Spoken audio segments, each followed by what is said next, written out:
Red handed मतलब exactly while committing a crime और doing something wrong, कि किसी को वो कहते हैं ना रंगे हाथ पकड़ लिया, कि क्राइम करते हुए, कमिट होता है कुछ करना, ठीक है, करते हुए पकड़ना, क्राइम करते हुए। रेड लेटर डे मीनिंग हुआ मेमोरेबल, इंपॉर्टेंट और हैप्पी डे, हैप्पी ओकेजन। जब क्या है मेमोरेबल डे है हमारी लाइफ का, यादगार दिन है, और कोई हैप्पी ओकेजन है, उसको बोलते हैं रेड लेटर डे। देखो रेड लेटर को ऐसे मत याद रख लेना कि कोई वार्निंग या कोई ऑर्डर से रिलेटेड है, ठीक है। ये क्या है, रेड लेटर है। देखो रेड हम कब पहनते हैं, जब कोई शादी होती है, तो वो हमारी लाइफ का कैसा दिन होता है, मेमोरेबल डे होता है, रेड लेटर डे होता है, उस दिन हमें बहुत सारी बधाइयां भी मिलती हैं। रेड टेपिज्म मीनिंग हुआ strict adherence to excessive paperwork and official formalities, की क्या है, मतलब paperwork and official formalities हैं, और कैसी है, एक्सेसिव एंड स्ट्रिक्ट, बहुत ज्यादा है। रेड टेपिज्म एक दो बार देख लेना, रेड टेपिज्म, ठीक है। रेड है और कैसा है, टैप है, तो मतलब ज्यादा है, और सब कुछ ऑफिशियल फॉर्मेलिटीज होंगी यहाँ पे, और कैसी होंगी, strict adherence to excessive paperwork, और पेपर वर्क भी ज्यादा ही होगा। रेस्ट ऑन वंस लॉरेल, इसका मीनिंग हुआ depending on the achievement made in the past, कि उस चीज पे डिपेंड रहना, उस अचीवमेंट पे जो कब हुई थी, पास्ट के अंदर हुई थी, उसको बोलते हैं लॉरेल। रेस्ट, देखो रेस्ट तो हम कर रहे हैं, और रेस्ट किस पे कर रहे हैं, लोरियल। मान लो तुमने लोरियल शैम्पू यूज करना शुरू किया, और कब किया, पास पे किया, और अभी तक तुम उस पर रिलाई कर रहे हो, अचीवमेंट थी तुम्हारी, तुमने एक अच्छा शैम्पू ढूंढ लिया। राइम और रीजन मीनिंग हुआ सेंस और लॉजिक और मीनिंग, कि कोई भी सेंस है, लॉजिक है या मीनिंग है, उसको बोलते हैं राइम और रीजन, ठीक है। राइम मतलब जो वो पीछे लाइन नहीं होती, सैंड, मैंड, कैंड, लैंड, ऐसे करके वो जो लास्ट वर्ड राइम बनाता है, वो राइम है, ठीक है। उसमें सेंस लग रहा है, लॉजिक लग रहा है, मीनिंग भी समझ में आ रहा है कि क्या कहना चाह रहा है, ठीक है। उसके पीछे रीजन भी है कि उसने क्यों लगाया, सेंस भी है, लॉजिक भी है, मीनिंग भी है, रीजन भी है, सब कुछ है, ऐसे याद रख लेना। Next word is idiom, right hand man, इसका मतलब हुआ वंस मोस्ट वैल्यूएबल असिस्टेंस और सपोर्टर, कि सबसे ज्यादा क्या है, सपोर्ट करने वाला है, राइट हैंड मैन का। इसमें लेफ्ट हैंड मैन भी आया था, वो भी तुम देख लेना। तो राइट हैंड का आएगा कि बहुत ज्यादा, हद से ज्यादा सपोर्ट करना, ठीक है, उसको बोलते हैं। तुम्हारा कोई भी राइट हैंड हो सकता है। अच्छा चल, अब मूवी में भी तो ये कितनी बार आता है, वो गुंडा बोलता है ये मेरा राइट हैंड है, तूने मेरे राइट हैंड को मार दिया, अब मैं तेरे को बताता हूँ। Rise like a Phoenix from its ashes, Phoenix ना एक वर्ड वो होता है, बर्ड मतलब पक्षी होता है, और वो कब पैदा होता है, अपनी ही राख से क्या होता है, जिंदा हो जाता है, मर के भी, ऐसा कुछ है। ये स्टोरीज के अंदर आता है, मिथ्स होते हैं, ये पता नहीं सच है या नहीं है, पर कहते हैं कि होता है ऐसे।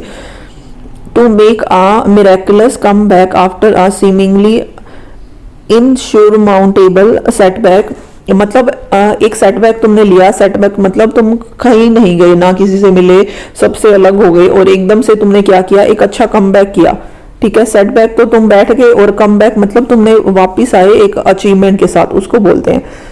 रोक द बोट, इसलिए यहाँ पे फनिक्स का नाम आया। तो फनिक्स को बस इतना याद रख लो कि वो राख से पैदा होता है, मतलब अपनी ही एशेस से जिंदा हो जाता है फिर से, तो मतलब वो कुछ बर्बाद होके फिर वो आया ना, वापस हुआ, जिंदा हुआ, अच्छा उसने कम बैक किया सेट बैक करके।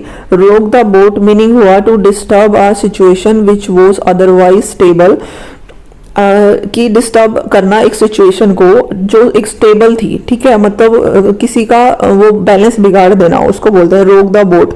अब देखो बोट तो होती है नाव, नाव के अंदर हमने क्या फेंक दी, रोक फेंक दी, वट्टा फेंक दिया, मतलब वट्टा इन द सेंस कि पत्थर फेंक दिए, तो वो क्या कर दिया, हमने बैलेंस को बिगाड़ दिया। रोलिंग स्टोन मीनिंग हुआ रेस्टलेस पर्सन, कि जो स्टोन है वो रोलिंग है, घूम रहा है इधर उधर, जैसे बॉल नहीं रोल करती रहती, फेंकते हैं तो ऐसे लुढ़कती लुढ़कती इधर उधर जाती रहती है, कभी दीवार को लग के इधर आ जाएगी फिर रुक जाएगी, ऐसे। तो रेस्टलेस पर्सन जिसको कहीं भी चैन नहीं है, उसको बोलेंगे। रॉयल रोड मीनिंग हुआ एन इजी और direct way of achieving a desired result, कि इजी और डायरेक्ट वे है, वे मतलब रास्ता है, और किस चीज का, अचीविंग अ डिजायर रिजल्ट, कि जो हमें रिजल्ट चाहिए था वो अचीव करने का, ठीक है, आसान रास्ता कह सकते हो, रॉयल रोड। अब देखो रोड मतलब रास्ता, और अगर मान लो तुम रॉयल हो, अमीर किसी रॉयल फैमिली से बिलोंग करते हो, तो तुम्हारे लिए हर रोड क्या है, आसान है, इजी है, सब कुछ मिल जाएगा तुमको। एग्जाम्पल है रूल द रोस्ट, मीनिंग हुआ डोमिनेंट, किसी के ऊपर क्या करना, रोब जमाना या किसी को डोमिनेट करना, तानाशाही बनना। रूल द रोस्ट, रूल का मतलब है किसी पे शासन करना, ठीक है, और रोस्ट डोमिनेट करना। रन अमक, इसका मीनिंग हुआ मैड विद मर्डरस फ्रेंची, मतलब एकदम से पागल हो जाना, मतलब सनकी हो जाना, इनसेन भी कह सकते हो तुम। अब देखो रन कर रहे हो तुम, भाग रहे हैं हम, क्यों भाग रहे हैं, कि कोई हमारे पीछे पड़ रहा है पागलों की तरह। Run in the same group, meaning maintaining a sweet relationship, कि एक अच्छा रिलेशनशिप बनाना, ठीक है, बना के रखना। Run in the same group. Run of the mill, meaning हुआ एवरेज और कॉमन, कि एवरेज भी है और वो इंसान कॉमन भी है, मतलब दोनों का मेन ही मतलब होता है। रन ऑफ द मिल, मिल होता है जैसे चावल की मिल है और उसको कोई चला रहा है, ठीक है, और वो इंसान कैसा है, एवरेज है और कॉमन इंसान है। रन द गॉन्टलेट, इसका मीनिंग हुआ to go through an unpleasant experience, किसी बुरे एक्सपीरियंस से होके जाना, ये पिछले पेज पे भी आया था ये वाला word. Sail under false colour, meaning pretend to be something that you are not, कि pretend होता है दिखावा करना, ऐसे दिखावा करना कि जो तुम हो वो तुम नहीं हो, मतलब समझ रहे हो ना, जैसे आजकल सारे लोग करते हैं, होते कुछ हो रहे हैं दिखाते कुछ हो रहे हैं, वो है ये sail under false colour. Sail होता है समुंदर के अंदर नाव चलाना को सेलिंग बोलते हैं, ठीक है। सेल कर रहे हैं हम, किसके अंडर कर रहे हैं, फॉल्स कलर लगा के सेल कर रहे हैं। मान लो तुम ऐसे सोच लो कि तुम वो पकड़ने जा रहे हो, शार्क पकड़ने जा रहे हो, तुमने क्या कर दिया, फॉल्स कलर लगा लिया। कैसा कलर, शार्क वाला ही, वो ब्लू कलर की होती है, तुमने वो ही लगा लिया ताकि वो तुम्हें देख ना पाए या तुम्हें पकड़े ना, हमारे ना, ऐसे याद रख लेना। सेव वंस स्किन, मीनिंग हुआ सेव वन सेल्फ, की खुद को ही बचाना। देखो वन स्किन मतलब खुद की स्किन, और खुद की स्किन को क्या कर रहे हैं हम, खुद ही बचा रहे हैं। See eye to eye, showing agreement to agree, कि एग्रीमेंट दिखाना कि हम तुमसे एग्री है। सी आई टू आई, किसी की आंखों में देखना, तो हम क्या कर रहे हैं, उसको बता रहे हैं, ठीक है तू ठीक है, मैं भी ठीक हूं, एग्री हूं मैं। See pink elephant, an visual hallucination arising due to intoxication. Intoxication होता है नशा करना, जब हम नशे में होते हैं ना तो हम कुछ चीजें हेलुसिनेट करते होंगे, मैंने तो ऐसे ही बोल दिया, टीवी में करता होगा कोई, तुम अपना कोई मूवी से रिलेट कर लेना। तो क्या है, हमने पिंक एलिफेंट देख लिया, पहली बात तो पिंक एलिफेंट होता ही नहीं, अगर ऐसा कुछ है तो हम क्या कर रहे हैं, हेलुसिनेट कर रहे हैं, या फिर उसके ऊपर कलर हो रखा है, यही दो पॉसिबल चीजें हो सकती है।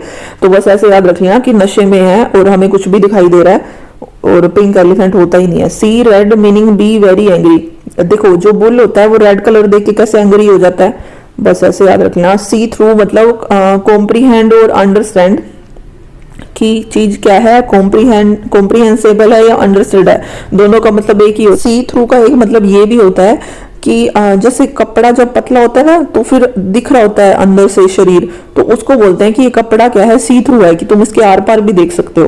और सी थ्रू का एक मतलब ये हुआ कि कॉम्प्रीहेंड है चीजें, मतलब कॉम्प्रीहेंसेबल या अंडरस्टैंडेबल, मतलब समझ सकते हैं हम उस चीज को।